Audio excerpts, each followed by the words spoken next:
Brilliant, thanks, Beth. So welcome everybody. This is the first Lunch and Learn that we're running as a joint Lunch and Learn between UHBW and NBT. And yeah, the focus this month is on plastics, as it is Plastic Free July.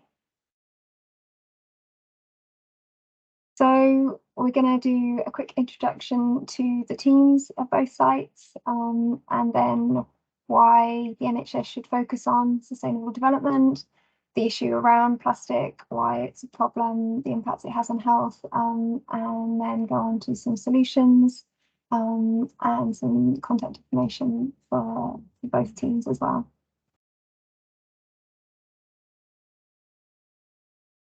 So these are our teams. As you can see, some slight difference in the teams at the moment. I mean, it's pretty self-explanatory here, but the focus really maybe for the two teams is very similar. We are working now both towards the wider kind of green plan that the ICS, the Integrated Care System, has. So yeah, we work very closely together as a team.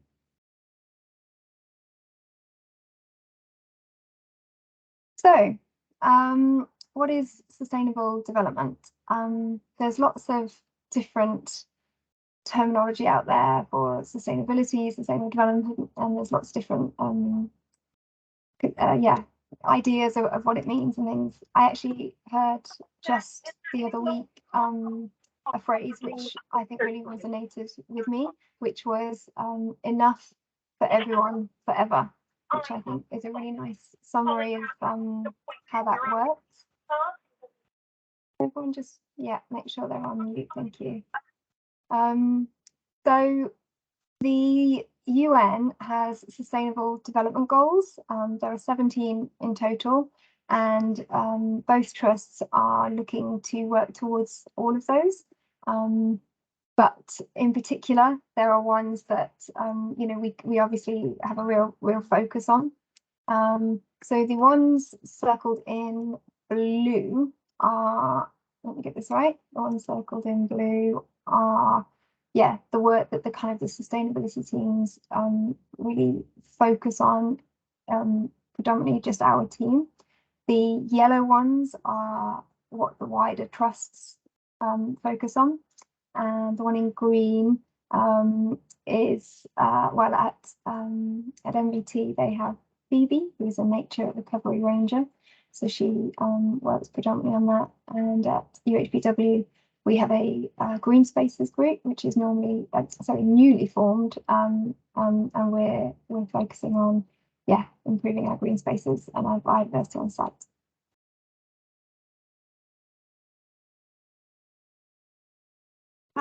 So yeah, I was just going to talk a little bit about climate change and how it impacts our health. So why, as a hospital and a healthcare organisation, do we need to be kind of thinking about sustainability, and why do we need to be concerned with climate change? So because we talk about climate change so much, we like to just give a really brief kind of overview of what that actually is. So climate change is basically long-term shifts in temperatures and weather patterns.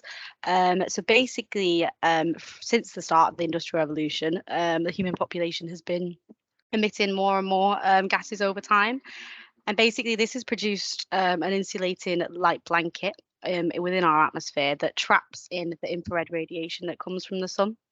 And so the combustion of fossil fuels, of coal, oil, gas, has all contributed to this in every aspect of our lives. So just looking at the link between climate change and human health. So climate change is expected to kind of have an impact on every single aspect of our life, from the food that we eat to the way that we travel and to the air that we breathe. And we're even expected to see a lot of environmental refugees coming out of the impacts that we see from climate change. But it'll mostly impact human health as well. So there's a big link here between the NHS and climate change, because our rising temperatures, extreme weather events, rising sea levels will all cause increased kind of disease diseases, heat stress, they'll exacerbate respiratory conditions, and basically this will put more pressure on our NHS.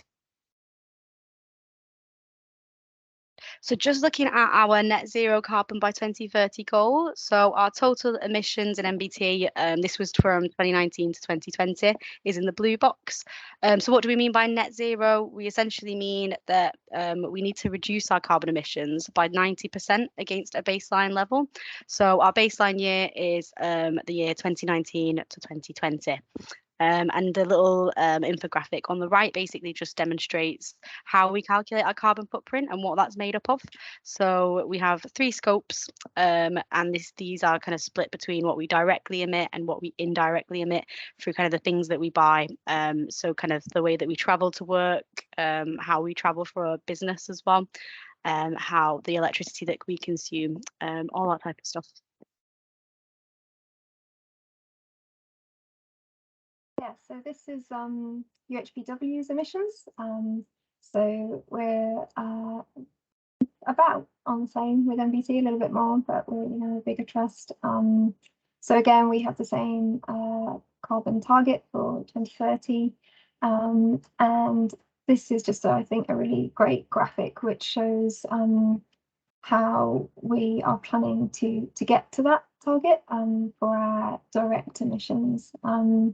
So yeah, focusing on our kind of our heating predominantly, but also our electrical supplies and gases. So anesthetic gases and F gases are a significant contributor to emissions within the NHS. So that's something that's a real area of focus.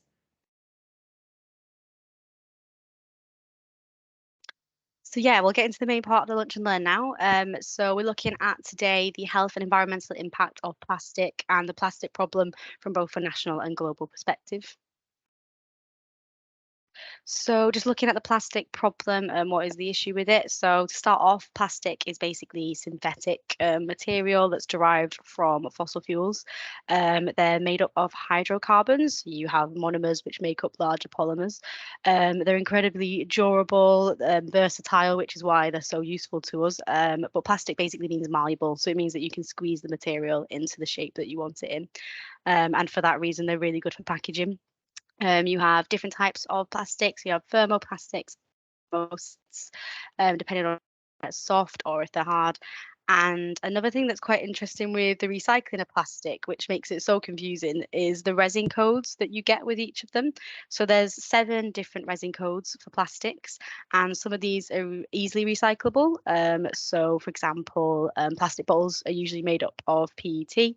But then you've got really hard to recycle plastics, such as polystyrene. So that's the 6PS. And then you've got 7, which is other, which is a mixture of different types of materials. So looking at trends in plastic consumption over time. So since 1950, the annual production of plastics has increased 200-fold. So that's equivalent to about the mass of 2/3 of the world population. So we consume a lot of plastic. So yeah, we was going to basically ask a question, but we are kind of quite short on time. So I'll just get you to think of this in your own time. But in the past week, can you think about what types of plastics you've used to carry out your job? It might not necessarily be plastics that you might not necessarily recognize that they are types of plastic. In a clinical environment, for example, we use a lot of single-use plastics. And the main reason for this is to help control the spread of disease. So plastics are quite sterile, and we can also discard them once we're finished with them. So yeah, they have a wide-ranging amount of properties that make them really, really useful for medical applications. So we've got some images at the bottom there. So you've got syringes, tubing, you have kind of PVC masks that we use, IV bags, the blister packs that all of medicine comes in. And then you've got eye gels as well, solution bottles, but also textiles. So a lot of the kind of surgical drapes that we have will have contain plastic within them as well. So looking at plastic pollution, so because plastic basically doesn't really, it takes so long to decompose, it basically just gets ground into very tiny particles, which means that it can kind of pollute a lot of ecosystems. It can get into the soil, the water, and our air. So these are the three main places that it pollutes. So just looking at soil, when plastic ends up in landfill, it can take so long to decompose that the toxins that are kind of involved in them plastics can leach into the soil itself. They can disintegrate into smaller microplastics and nanoparticles, which can carry diseases. They can affect our human health as they get into our food, and they can, enter the food chain as well. Looking at water pollution by plastics. So the stats on this are a bit grim, but up to 12 million tons of plastic enter our oceans every year. About 20% of that is coming from the fishing industry. So this is kind of the netting that they use. And it's kind of very easily kind of dropped into the ocean from these ships. But since the 1940s, there's been a recent bit of research done that has basically found that 90% of Atlantic plankton has vanished from the Atlantic Ocean. And this has partially been due to chemical pollution, which plastic pollution contributes to. Looking at air pollution, so there's limited research on how microplastics can kind of pollute our air, but the likely main source of this is in our textiles industry. The microplastics can be found at the top of very remote mountains, so we know that it must be transported through the air as well. And there's also, this can cause kind of chronic diseases as well, and related to respiratory health. So looking again just at plastic pollution, but more on the side of where does our plastic waste actually go. So the infrastructure in the UK is not the best for plastic recycling, so a lot of our plastic has to get exported abroad. In 2019, China had a plastic waste import ban, which basically majorly disrupted the market for recycling of plastics, and that kind of switched where our plastic went to. So previously, it was getting exported mainly to kind of countries in Asia, but now as these plastic waste import bans are coming around, it's kind of demonstrated exactly where our plastic was ending up. So now, I think this was from 2021, the majority of our plastic recycling as a nation was going to Turkey to deal with. But of the 8.3 billion tons of plastic that we produce, that we have produced overall, only 76% of this, oh no, sorry, not only, 76% of this has ended up as waste. But due to government policy on kind of infectious and contaminated waste, our plastic waste in a clinical environment has to be incinerated, which kind of makes it quite difficult when we're trying to kind of, increase our plastic recycling. So incinerating 1 ton of plastic, that can emit about 1.8 tons of CO2. So just by reducing our plastic consumption, we've recently had a consultant inform us that NBT could reduce our emissions by 208 tons of CO2 by 2030, just simply by reducing our plastics. So looking into microplastics, so because plastic takes hundreds or thousands of years to decompose, they eventually basically just break down into tiny little plastic particles, which kind of can enter animals, they can enter ecosystems, and they can even get into human blood as well. So a recent study has found that of 80% of people tested in the study, they all tested positive for microplastics in their blood. But microplastics have been found in every remote location on Earth as well. So they're really kind of easily transferred from one ecosystem to another. So just looking at the impacts that this has on human health. So basic microplastics can enter the food chain, they can enter our water supply. So we're basically eating, drinking and breathing microplastics every day. These plastics can contain chemical additives, and a number of these have been associated with a lot of serious health problems, which are quite wide ranging. And they also attract pathogens, which can increase the risk of infection as well.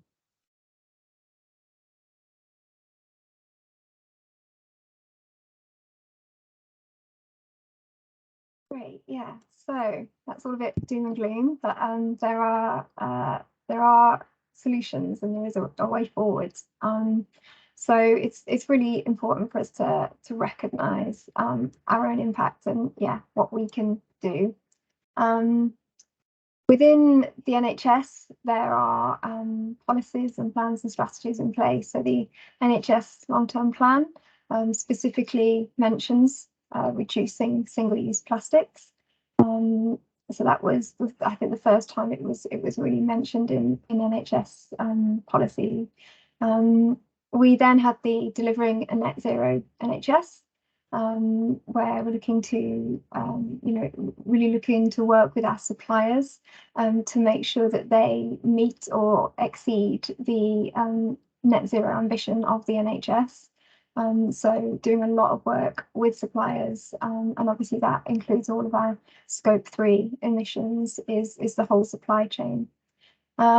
And then, the 2022-23 NHS standard contract again included reductions on single-use plastics, reducing the use of polystyrene kind of cutlery in particular. Facilities or catering in particular is an area where there are lots of alternatives available. So a good place to start. And our Healthier Together ICS Green Plan. So that is for our ICS is Bristol, North Somerset, and South Gloucestershire.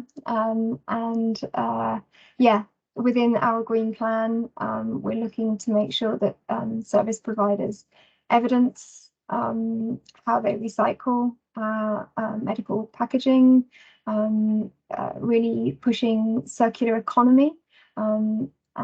Where items are continually reused and put back into chains and back into use. And looking at reviewing the return of and recycling of medicines and devices and equipment, and system-wide equipment reuse strategies. So both NBT and UHBW have a reuse program in place called Warpit. So do please look that up. And it's predominantly based around furniture, but we're hoping to expand that soon. So if anybody needs any new furniture, go there first.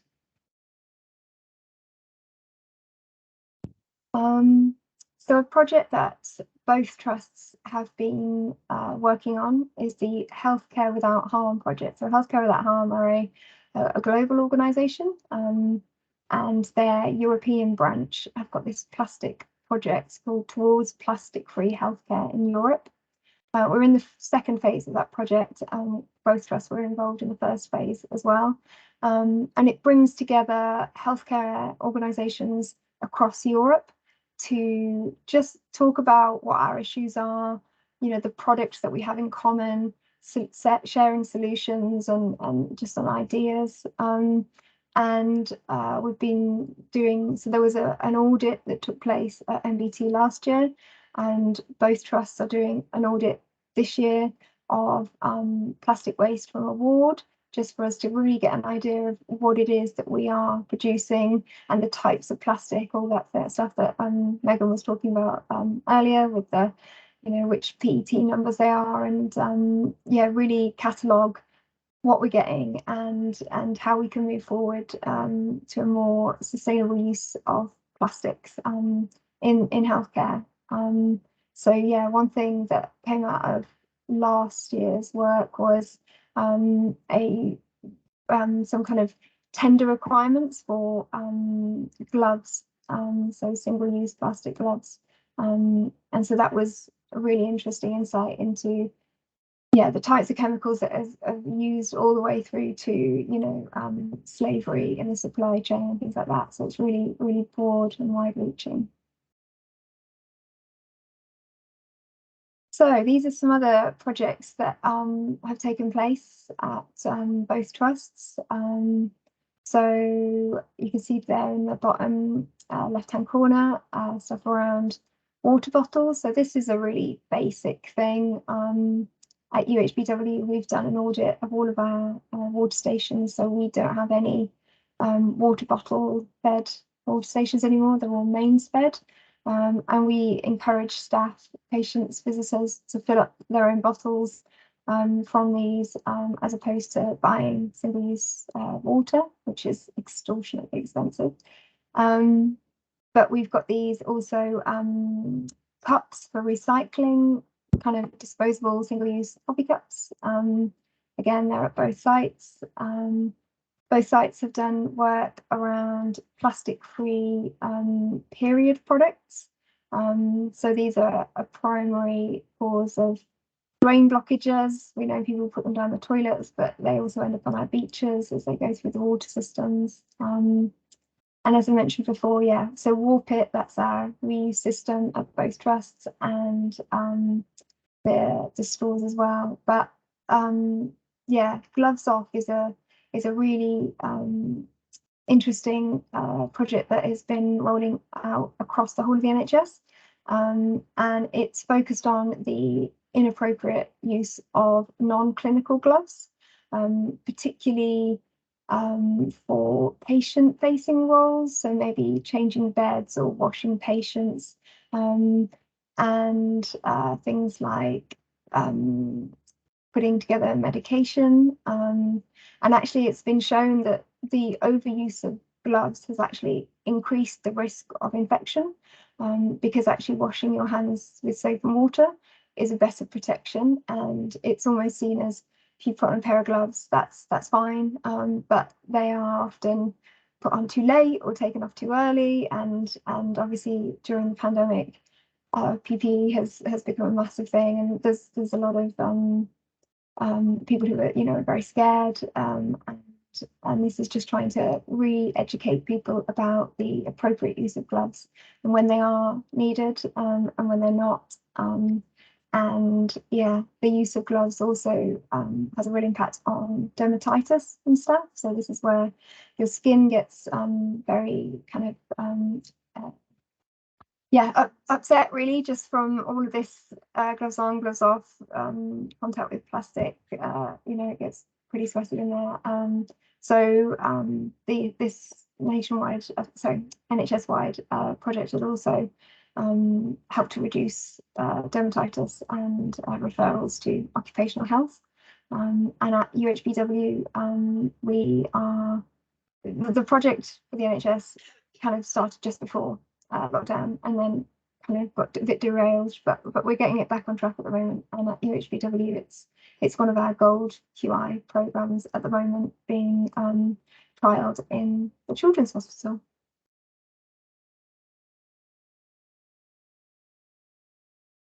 So some other ideas of how you personally can take action is to think about how you can swap out plastic, single-use plastic in particular.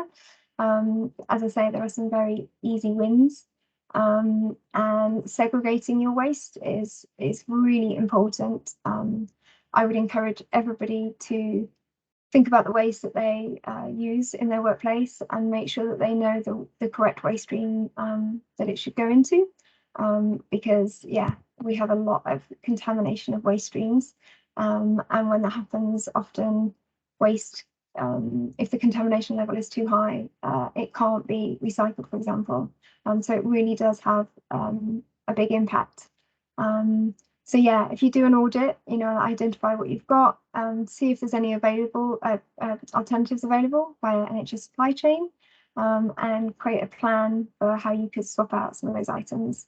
And we also have a staff engagement programme across both trusts called Greener Together, and there's a number of actions there where you can record the action you're taking and get green points for that, and there's monthly prizes to be won for the staff with the most number of green points. So please do get involved with that.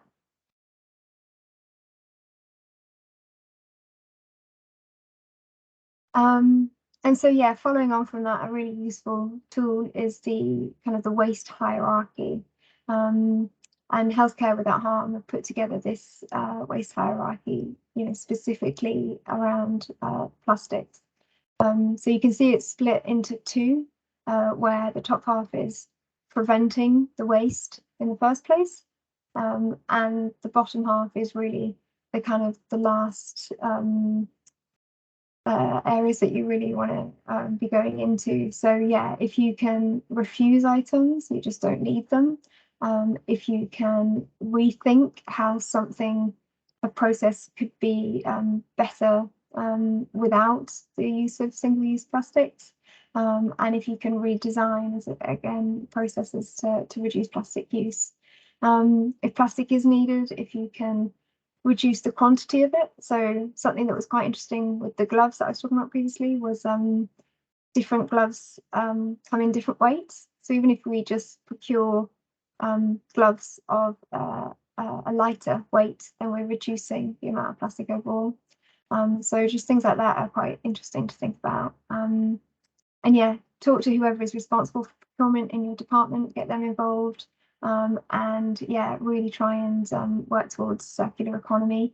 And yeah, look that up if you're not fully aware of it. But essentially, it means keeping products in our supply chains, and not letting them get to that waste point, bringing them back in again. Thank you, Alex. So yeah, just a quick summary of what we've gone through today. It's been a bit of a, a whiz through the plastic problem itself and some of the solutions. But if you have any questions about what we spoke about today, you can either stay on the call after this, or we also have our contact details at the end. But today we basically spoke about how plastics are used extensively in healthcare and why. They're very sterile, durable, really versatile in their properties. Plastic takes hundreds to thousands of years to decompose. It's kind of been found everywhere across the world.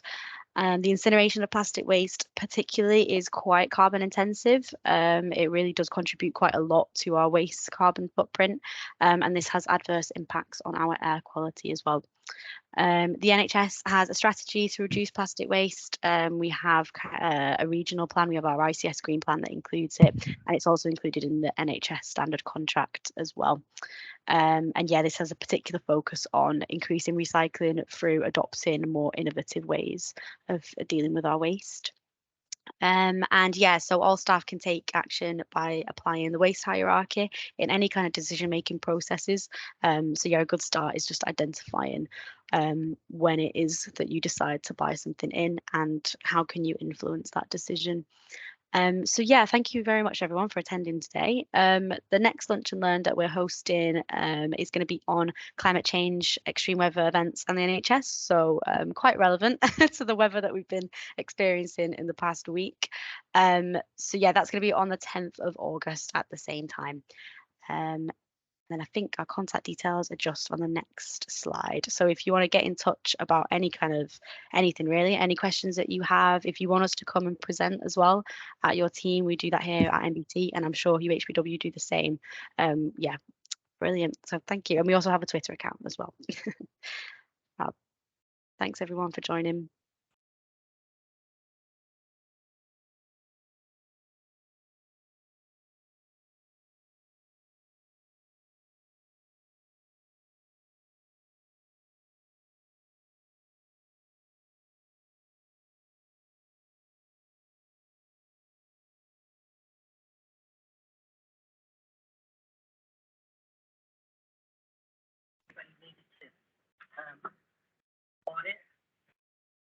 Hi Francis, you all right? Yeah, hi. Just a quick question. I work in clinical research over at the eye hospital, and very often we get sent bulk amounts of test kits. I've just got 3 huge boxes under my desk at the moment. Mm-hmm. And these either then become superfluous because the study closes and we didn't recruit to the number that they sent us, or they go out of date.